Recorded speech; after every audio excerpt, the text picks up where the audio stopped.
the anniversary of Randy Savage's passing, which is, you know what, it's ironic enough because we're talking about promos. Randy Savage, at the time, often imitated, never duplicated. Of course, today also we've learned that the passing of Shad Gaspard, a horrible tragedy. The man died a hero, saving his young son. Somber mood as we start this, but let's do our best to get through it and talk about promos. Casey Andrews, you are here with me as always in your Ontario backyard, getting some sun. Yeah, the sun does shine in Ontario, Marty. Can you believe it? Before we do, hold on. Just you mentioned Randy Savage. It's interesting because when I first moved to the Okanagan, it was the year that he passed, and it was actually about 3 weeks after I got there. So it's really interesting because, that was a really somber time. I grew up with Randy Savage, right? So it was kind of cool because what would become Big West Wrestling actually brought me back into wrestling after Randy's passing. I think it was like maybe a week later we did that May Days, and that was my first thrash wrestling show. So it was just, it's all kind of full circle where we've come 9 years later and we've got this opportunity to keep wrestling alive in a time where things are tough. So it's kind of cool that we got this opportunity. Absolutely. We were all kids watching this guy cut these amazing promos, the cream of the crop and the 360 degrees and all the other stuff, and the mega powers colliding and then exploding and then getting back together. It was all crazy stuff. It was just, he did it all. It was crazy as hell to his dying breath.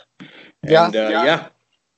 We're talking about Big West Tuesday night TalkDown. We missed it last week because of me. I had some personal stuff, and I apologize. So let's get into it now. Match number 1 this week. Big Rig Jimmy Mitchell, who took a break, came back against Destro, the Eskimofo, the trash talker from the Arctic. I'm going to say right off the bat, I enjoyed both promos. Unfortunately for Big Rig, he had some glitches with his camera that we tried to fix on our end. It was some technical difficulties. This promo was fun. I really like Dez's. He used his editing skills to his advantage, I believe. And but you take it away and tell us what you thought there, tough guy. Yeah, I think that the first thing that needs to be addressed is the fact that like both guys had an idea when they came in. Like it wasn't just standing in front of a camera and talking with no real rhyme or reason of where they wanted to go. I'm a little nitpicky, so like the wind in Destro's was a little distracting, but that was out of his control, so you can't hold it against him. The man does live in the Arctic. Yeah, well, and that's the thing. It kind of like it built to the ambiance, but it was a little bit distracting what he was saying. But with that said, I mean, you can't hold a guy accountable when he tries to do something in a different location. I liked the idea of the roads closed and all this stuff. Like it was a good idea. The location did interest me. I think the delivery was actually pretty good here. It was concise. There wasn't a lot of fluff and filler words, which I know that I kind of got on to Destro about in the past. So it was nice to see that he was able to adapt a little bit there and had a message to his promo. I think that he cleaned it up really well, and I think that the finish was kind of nice there with the change of the camera angle and stuff. Like it was just a little thing, but it was decent, With Big Rig, my main concern with that one was just he needs to slow down a little bit because some of his words were starting to run together a little bit, and I get what he's going for with the delivery, and he's got the good old boy persona, and it's there and it's fun to hear him talk. I just think that if we could get a little bit of separation between those words, it would really give them a lot more push. The ideas in the promo with the facts and all that stuff was really cool too. I think that shows that these guys are starting to sit down and actually think about what their message is going to be. And it's like we said last time, you don't need to write out every word because then it sounds like you're reading it. Yeah. But if you have at least bullet points, like that's what I've got here, like my notes for this are bullet points, where it's just, I know what I'm going to say, and then I just expand upon it. I think in a couple of areas, he could have benefited from doing a second take and just kind of like, I think one piece of advice that I gave to somebody that I think I like to use, and I did with my Versus the World promo that I did, is I recorded that 6 times, found the parts I liked, and then just put it all together like in one final take. So I think that's something that these guys could probably start to do is don't just send your first take, even if you're happy with it. Do it a couple times, see what works, see what doesn't. And then if you want to splice it all together and do one last definitive take, or even send that first take again. But if you have more than one, then you might find something you like. So good on both ends. I think both guys brought a decent idea to the table. I think Destro takes it this week. Yeah, the voting is super tight right now. They're neck and neck. But yeah, I like that too, because like we talked about earlier, this sounded like promos for an actual match. Yeah. Because, Big Rig did throw in there because Sebastian Wolf is on a hot streak right now that he took Sebastian Wolf to the limit in an actual fight. And then roads closed that whole bit. Yeah, like you said, I liked it. I like the analogy. Good stuff on both of them. It's gone to match 2. Another singles match here, Jack Pride and Rusty Diamond.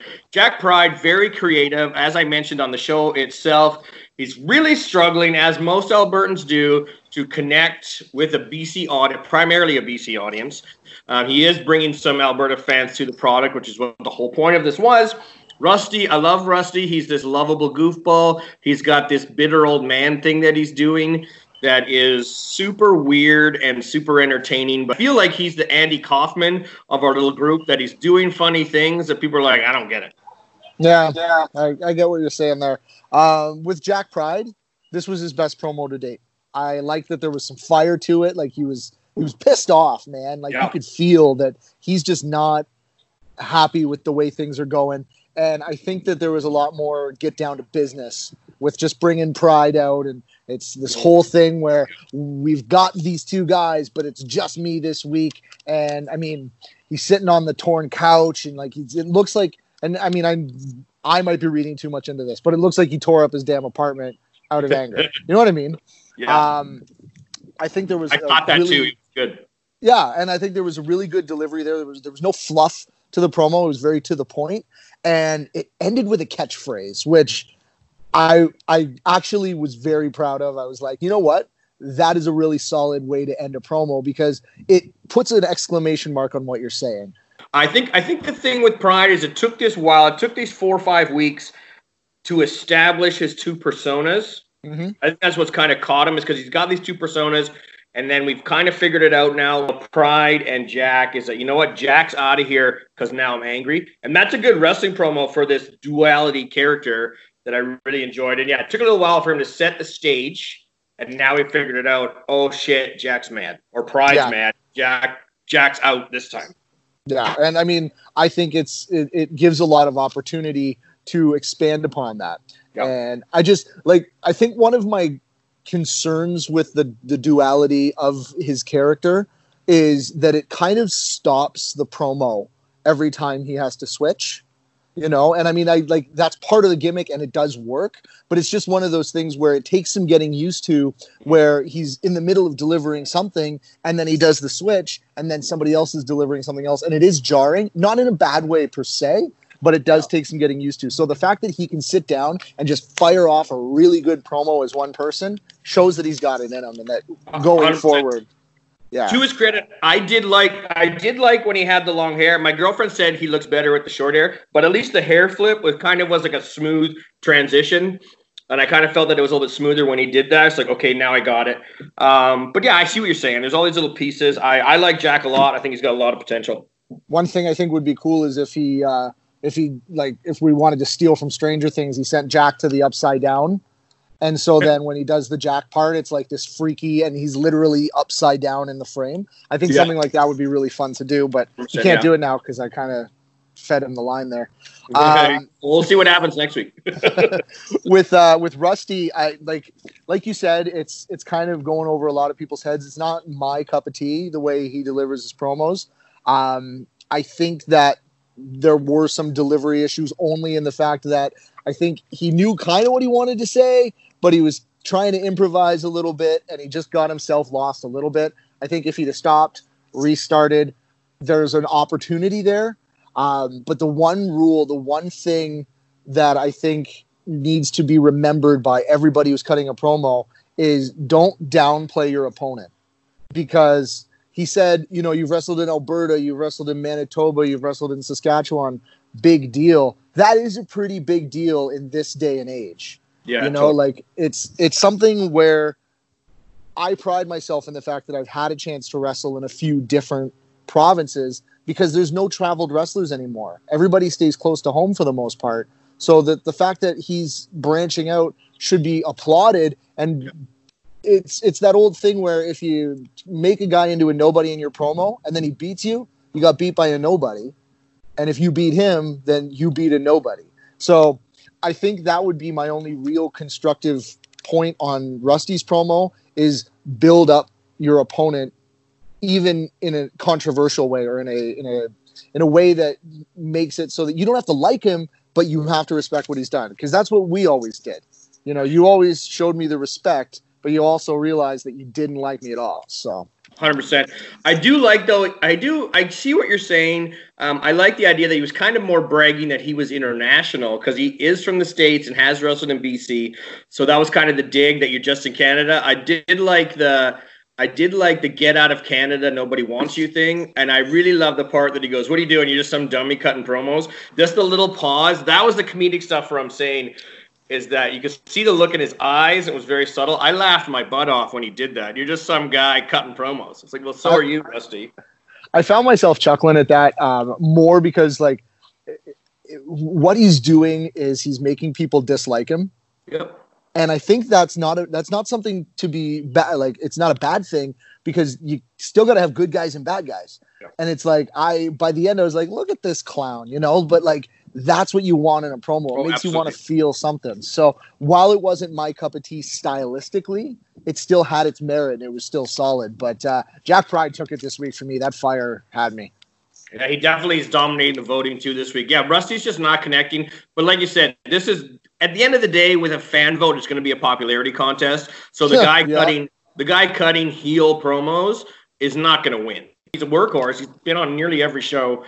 Like I said, I like his heel promos, but yeah, it'll sell tickets, but it's not going to win him any votes on the TalkDown. I think what would benefit Rusty is to show that he can do something different because every single promo has felt kind of the same. Whereas if he came out and he did the same thing as Jack Pride and the same thing as Destro, where he got fired up and he said, I'm done with this BS and I'm ready to take this to the next level. I think that would benefit him, and then people would kind of settle more into that role. It's like how George Carlin can tell a joke, but then he can swear to throw you off and then come back to telling jokes. You know what I'm saying? Absolutely. All right, now let's get to the first ever TalkDown tag team match.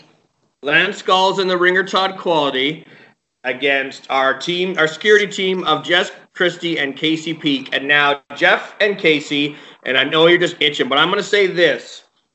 While Jeff and Casey both need a lot of work on their promos, I like the fact that their promo came off as conversational. They looked like, and I feel like they look like a fun kind of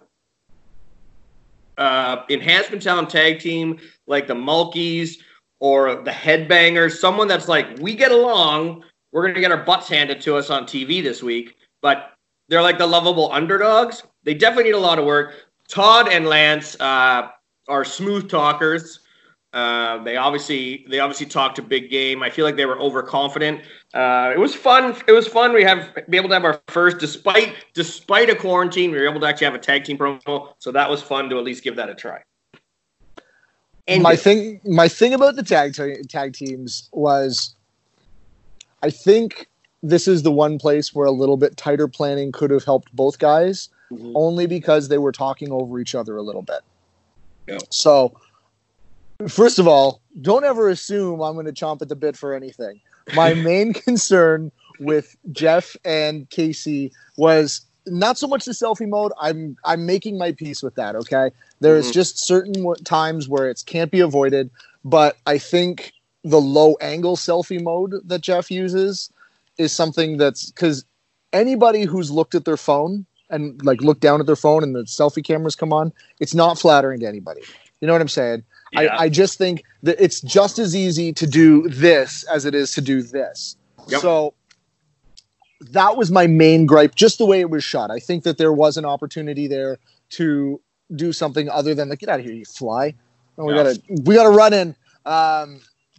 I think the low angle was the thing that did gripe me. Like you said, I actually wrote the words delivery felt conversational, and it did. It felt like, you know, you were talking to a buddy and they were just kind of riffing off each other, which was cool. It did need a little bit more planning because I felt like Casey was just kind of throwing some stuff in there. And like, it just, I think that the whole thing needed more of a point. I don't think there was much of a point or an end game that they were getting to. And then it was just kind of, well, we'll see you guys later. And again, you said conversational. You can tell that they're both getting more comfortable in front of the camera, which is head and shoulders above anything else. And props to them for even trying. You know what I mean? Like, as much as I like to talk a bunch of crap, it takes a lot to turn that camera on and point it at somebody or point it at yourself. And to his credit, that is Casey's third ever promo that he's attempted. Todd and Lance Skulls. Todd Quality, was he doing a Candyman impression there for a little bit? It felt a what impression? A Candyman. It felt very Candyman when he was. That's his voice. I believe the Candyman is inspired by Todd Quality and guys like Ladies Choice. I don't know. I could ask him. But, you'll have to check with him on that. That's Todd Quality's voice. If you notice, the Candyman did pay tribute to his smooth and spicy voice. That's his Todd Quality's gimmick.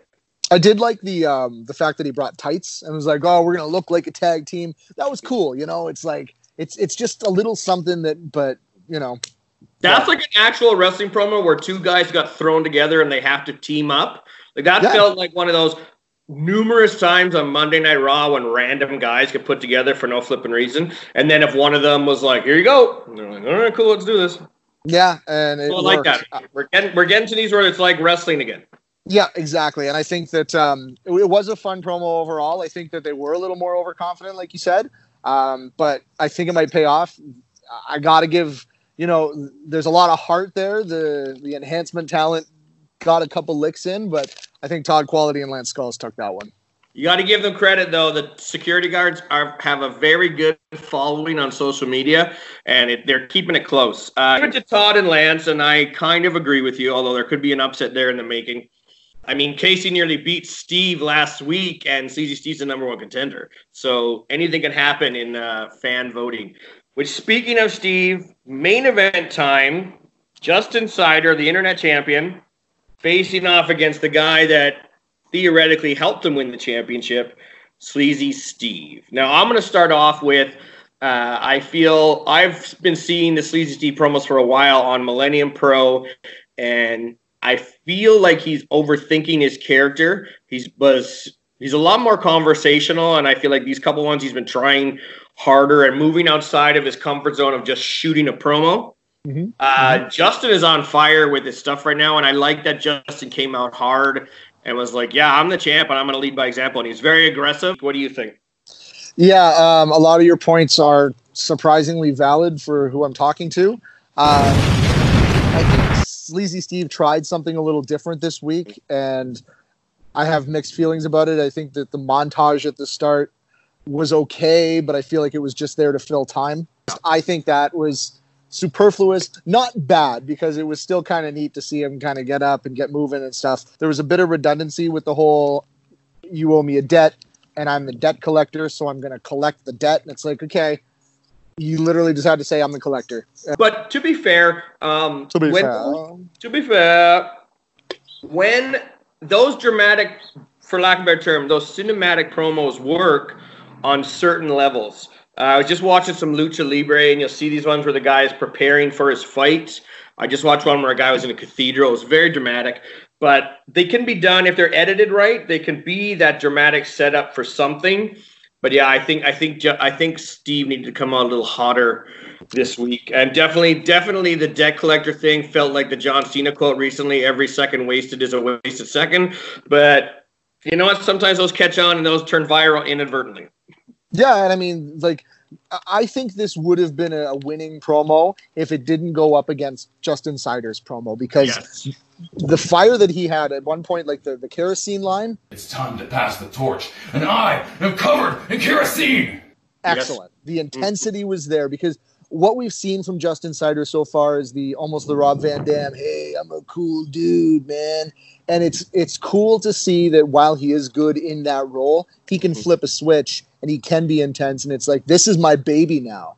I'm the king of the castle. I'm top of the heap, and you're gonna have to bring everything you got to take me down.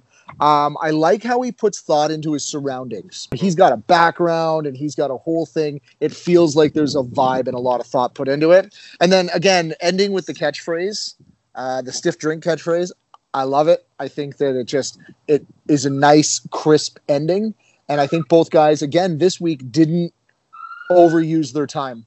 I think that they both really explored the space without overstaying their welcome, and they both did a really good job. But Justin Cider just brought something different, and I think he's going to keep the title this week. The irony of the Justin Cider character is that when he introduced the character to the Okanagan, obviously Big West Wrestling and Thrash Wrestling, while we maximize the talent in the Okanagan, we take two different approaches. Big West is a little more family friendly. Thrash is a little bit more on the adult edge.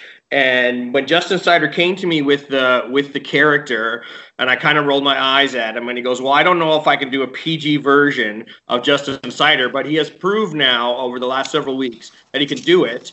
And he toes the line, like even he said, the censor button strutter. But he's right on the cusp of maybe saying something dirty, but it's just enough done that little kid's gonna go over their head and not really get it. And then it's like those jokes on a kid's cartoon where sometimes they'll make an adult joke that kids don't get, so then the parent at least can get a chuckle out of it. And I feel that he's hitting all cylinders right now, which really surprised me, and I'm really proud of him for all the work that he's doing. And you have to be able to alter back and forth, and sometimes within that promo, and that's where it shows a good promo person, that you can take the different situations. He knew he was going to be in tough, because like he said, the storyline that, I've never been able to, I couldn't beat Steve before. I had to do a workaround and get to this title, and now I can finally beat him too. And those are those good promo skills that a good wrestler has. It's not just one way. It's not one delivery. You have to alter the situations, and I think that Justin's hitting it right now. Agreed. Oh, look at that. Look at that. We agreed the whole time. That's ridiculous. The world is going to end.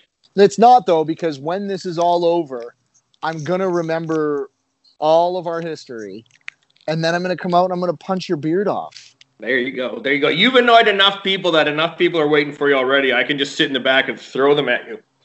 I can't wait to see who shows up for Casey Andrews versus the world. I can't wait. Let's talk about it right quick. Pitch it real quick in 30 seconds. Well, I don't have a timer here, but I don't need one, because Casey Andrews versus the world is my opportunity to show that I'm not just what I talk about on everything else. So if you got what it takes, submit your promo, because there's a lot of people that are going to say, man, I could have done that. But if you don't submit a promo, then you already lost. that is the nature of our business. So many guys would be like, I could have been a wrestler, but it's like, well, then you couldn't have been. You couldn't have been. Don't give me this but nonsense. Cut the promo. This is even easier. Just cut a promo. 30 seconds and you're done. And you know what? Absolutely. I'm actually going to put a challenge out to Jose Canseco specifically. Jose Canseco, I haven't liked you since you were on the Surreal Life. And if you can hear my voice, I'm going to tag you in this when it goes up. And you've got the guts, Jose Canseco, flip that camera around, point it at your stupid, ugly face, and tell me how you beat me up. Go ahead, try it, tough guy. The opinions of Casey Andrews are not necessarily representative of Big West Wrestling itself. I'll just throw that out there. Okay, the Candyman told me Jose Canseco sucks. Well, whatever. At one time, he was the best. Let's get out of here. You enjoy the rest of your week, and I'm tired of looking at your ugly mug. I'll see you next time for another Throwdown.